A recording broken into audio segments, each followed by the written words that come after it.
Let's discuss common furnace issues during extreme cold weather and how to avoid them.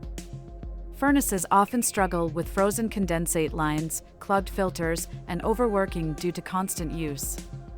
Ignition problems or malfunctioning thermostats can also arise, leaving your home without heat when you need it most. Regular maintenance, such as cleaning filters and checking the system, can prevent many of these issues. Don't wait until it's freezing. Schedule your furnace tune-up today with Gutierrez Brothers HVAC. For more HVAC tips and informative videos, please follow us, like, and share this video.